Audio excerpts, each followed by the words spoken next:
Assalamu alaikum. Hello everyone. Welcome to my channel Learn Easy English with Shana.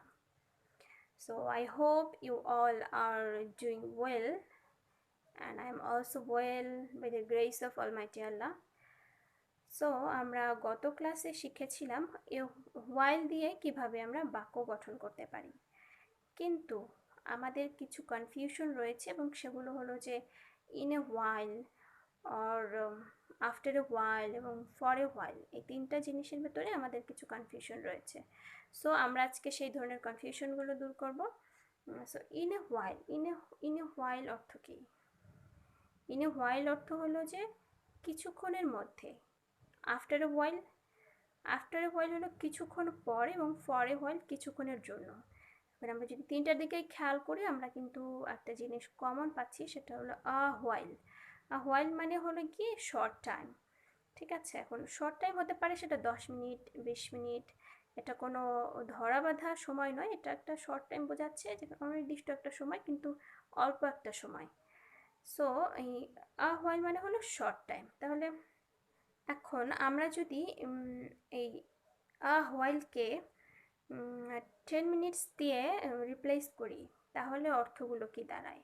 তাহলে in 10 minutes মানে হলো 10 মিনিটের মধ্যে, আফটার 10 মিনিটস মানে হলো আপনার 10 মিনিট পরে, এবং ফর 10 মিনিটস মানে হলো 10 মিনিটের ভেতরেই বা 10 মিনিটের মধ্যেই।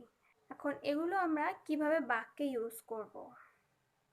বাক্যে ইউজ করতে হলে যেমন কোন ধরনের বাক্যে আমরা ইন এ হোয়াইল ব্যবহার করব? ইন এ হোয়াইল ব্যবহার করব যে আমরা যেই কাজটা কিছুক্ষণের ভেতরেই শেষ করব, যেমন কিছুক্ষণের ভেতরেই আমি কাজটি শেষ করব। ঠিক আছে, so I will finish the work in a while.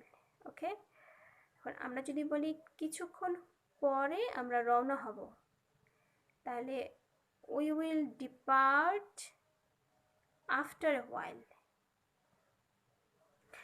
এখন আমরা যদি বলি যে আমি কিছুক্ষণের জন্য বাইরে যাব, ঠিক আছে, so I will go out for a while. So আমরা নিশ্চয়ই বিষয়গুলো বুঝতে পেরেছি ভাবটা কি হবে, আসলে কি ধরনের বাক্যে কোনটা ইউজ করব।